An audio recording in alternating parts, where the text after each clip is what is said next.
భారత్ ప్రజా రైతు సంక్షేమ సంఘం నుండి మేము చాలా సంవత్సరాల నుంచి గిట్టుబాటు ధర మీద ప్రభుత్వాన్ని కోరుతున్నాం. అధ్యక్షులు, కమిటీ సభ్యులు, రైతులు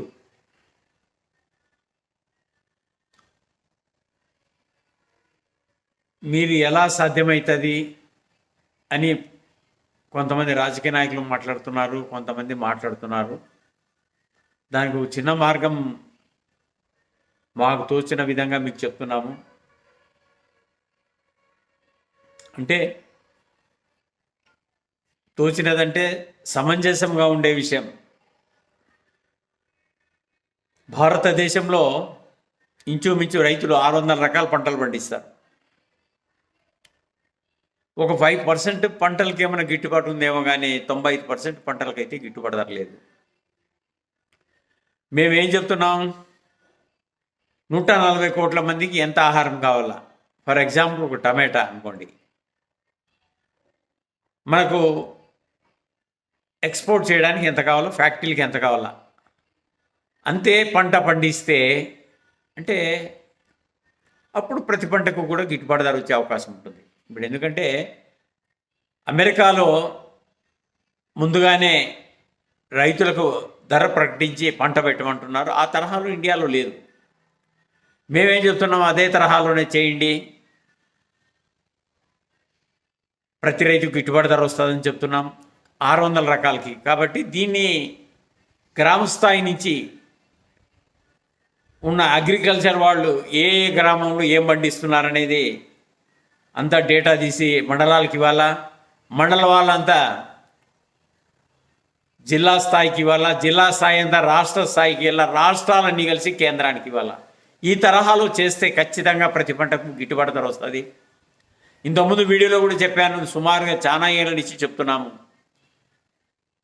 1980 నుంచి ఇప్పటి వరకు సుమారుగా 6 లక్షల మంది పైన రైతులు చనిపోయినారు. ఆలోచన చేయండి, రైతులు లేకపోతే దేశం నడవదు. ఎందుకంటే రైతు 24 గంటలు కష్టపడి పంట పండిస్తాడు. కాబట్టి మీరు ఈ తరహా చేస్తే ఖచ్చితంగా ప్రతి పంటకు కూడా గిట్టుబాటు ధర వస్తుంది. బాగా ఆలోచన చేయండి. కేంద్ర ప్రభుత్వం కూడా దీన్ని ఆలోచన చేయండి. ఎందుకంటే దీన్ని మీరు హిందీలో తర్జుమా చేసుకొని చూడడానికి అవకాశం ఉంది. కాశ్మీర్ నుంచి కన్యాకుమారి వరకు రైలు ఏ విధంగా నడుపుతున్నారు, అదే తరహాలోనే నదులు అనుసంధానం చేసి ప్రతి రైతు కూడా నీళ్ళు ఇవ్వండి. మరి అదేవిధంగా భారతదేశం మొత్తం మీద ప్రతి మండలంలో కూడా ఒక మార్కెట్ యార్డ్ నిర్మించి రైతు పండించిన పంటకు గిట్టుబాటు ధరకు ప్రభుత్వాలే కొనాలి. ముందుగానే ధరలు ప్రకటించాలి. రైతులు కూడా ఏ పంట పెట్టమంటే ఆ పంటే పెట్టాలి. వారు వేరే పంట పెడితే ప్రభుత్వాలకి సంబంధం ఉండదు. కాబట్టి రైతులు కూడా ఆలోచన చేయాలి. రేపొద్దున జరగబోయే విషయం మీకు చెప్తున్నాను.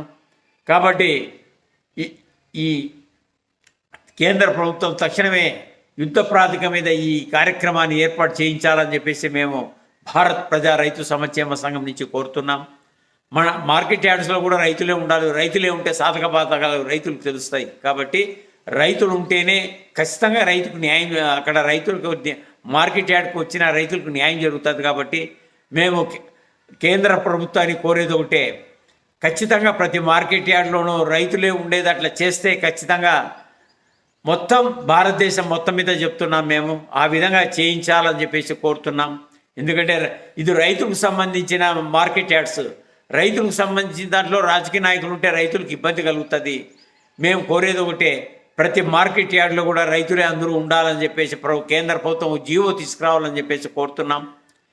మరి అదే తరహాలోనే మరి ఇది హోల్సేల్ అనేది గవర్నమెంటే ఉంటుంది. గవర్నమెంట్ ఉంటే రీటైలర్స్కి కొద్దిగా లాభం పెట్టుకొని అయినా అమ్మచ్చు, లేదంటే అదే రేటుకైనా ఇవ్వచ్చు. మరి వాస్తవంగా చెప్పాలంటే రైతులు ఉంటేనే దేశం నడిచేది. మొత్తం 140 కోట్ల మందికి ఆహారాన్ని అందించేది రైతన్న. ఫ్యాక్టరీ నడవాలన్నా, మాల్స్ నడవాలన్నా, హోటల్స్ నడవాలన్నా, వ్యాపారస్తులు బతకాలన్నా, ప్రతి ఒక్కరికి తిండి కావాలన్నా కూడా రైతుతోనే సాధ్యమవుతుంది. మరి రైతులు చాలా ఇబ్బందుల్లో ఉన్నారు. మరి ఉపాధి హామీ పథకాన్ని కూడా రైతులకు అనుసంధానం చేయండి. దానివల్ల 100% రైతులకి నష్టం జరుగుతుంది, భారతదేశానికి నష్టం జరుగుతుంది. మేము భారత్ ప్రజా రైతు సంక్షేమ సంఘం నుంచి కేంద్ర ప్రభుత్వాన్ని కోరుతున్నాం, తక్షణమే ఉపాధి హామీ పథకాన్ని రైతులకు అనుసంధానం చేస్తే అంతో ఇంతో రైతులకి ఉపయోగం ఉంటుంది. అనవసరంగా పని లేకుండా డబ్బులు తింటున్నారు. మొన్న టీవీలో కూడా చూశాను, 1,51,000 రూపాయలు సంవత్సరానికి వృధా అయిపోతున్నాయి. దేశం నాశనం అయిపోతూ ఉంది, రైతులు నాశనం అయిపోతున్నారు. కాబట్టి మొత్తం మీద ఈ ఉపాధి హామీ పథకాన్ని రైతులకు అనుసంధానం చేయాలి. అదే తరహాలోనే 50 సంవత్సరాల నిండిన ప్రతి రైతుకు కూడా 10,000 రూపాయలు పింఛన్ ఇవ్వాలని చెప్పేసి కేంద్ర రాష్ట్ర ప్రభుత్వాన్ని కోరుతున్నాం. ఎందుకంటే 10 సంవత్సరాల వయసు నుంచి పని చేసింటాడు, అప్పటికే 40 సంవత్సరాలు దాటిపోయి ఉంటుంది రైతుకి. కాబట్టి ప్రతి రైతుకు ఆడమగ తేడా లేకుండా, కుల మతాలు తేడా లేకుండా ప్రతి రైతుకు కూడా 10,000 రూపాయలు పింఛన్ ఇవ్వాలని చెప్పేసి మేము భారత్ ప్రజా రైతు సంక్షేమ సంఘం నుంచి కేంద్ర రాష్ట్ర ప్రభుత్వాన్ని కోరుతున్నాం. రైతు కష్టపడి పంట పండిస్తేనే దేశం నడిచేది. ఇంకో విషయం కూడా చెప్తున్నాను, భారతదేశంలో ప్రతి ఒక్కరు కూడా ట్యాక్స్ పేయర్సే. ప్రతి రూపాయలో కూడా 10 రూపాయలు గవర్నమెంట్కి పోతుంది. భారతదేశంలో అడుగు తినేవాడు కూడా ట్యాక్స్ పేయరే. ఎందుకంటే అతను టీ తాగిన ట్యాక్స్ ఉంటుంది, టిఫిన్ తిన్న ట్యాక్స్ ఉంటుంది, లిక్కర్ తాగితే ఇంకా ఎక్కువ ట్యాక్స్ ఉంటుంది. కాబట్టి ప్రతి ఒక్కరు మనం ట్యాక్స్ పేయర్సే. ఏమంటే కొంతమంది ట్యాక్స్ని కట్టిన వాళ్ళకి జీతాలు వస్తున్నాయి, మరి అది కేవలం 2-2.5% ఉండొచ్చు, కానీ 65% ఉండే రైతాంగానికి చాలా అన్యాయం జరుగుతుంది. మేము ఒకటే కోరుతున్నాం, ప్రతి పంటకు కూడా గిట్టుబాటు ధర కావాలి, ప్రతి పంటకు కూడా సాగునీరు కావాలి, నదులు అనుసంధానం చేసి రాష్ట్రాలకు పౌరు ఇవ్వకుండా ప్రతి కేంద్రమే ఇవన్నీ చూసుకోవాలని చెప్పేసి కోరుతున్నాం. మరి ఇది ముఖ్యంగా ఇంకొక విషయం కూడా చెప్తున్నాను, కొంతమంది మొన్న మేమేం ట్యాక్స్ కట్టుకోకుండా సంపాదిస్తున్నామన్నారు. వాళ్ళకు ఒక ఉదాహరణ కూడా చెప్పాను. అయ్యా, నువ్వు ట్యాక్స్ కట్టుకోకుండా 1 కోటి రూపాయలు సంపాదించినావు, మరి రేపొద్దున నువ్వు 1 కోటి రూపాయలు పెట్టి ఇల్లు కడితే 50% గవర్నమెంట్కి పోతుంది. బాగా ఆలోచన చేసుకో. ఎందుకంటే రిజిస్ట్రేషన్ అప్పుడు డబ్బులు కట్టాలా, మున్సిపల్ అప్రూవల్ అప్పుడు డబ్బులు కట్టాలా, లేబర్స్కి మెటీరియల్ మీద ప్రతిదీ ట్యాక్స్ ఉంటుంది. ఇసుక తోలిన ట్యాక్సే, పిల్లలు తోలిన ట్యాక్సే ఉంటుంది.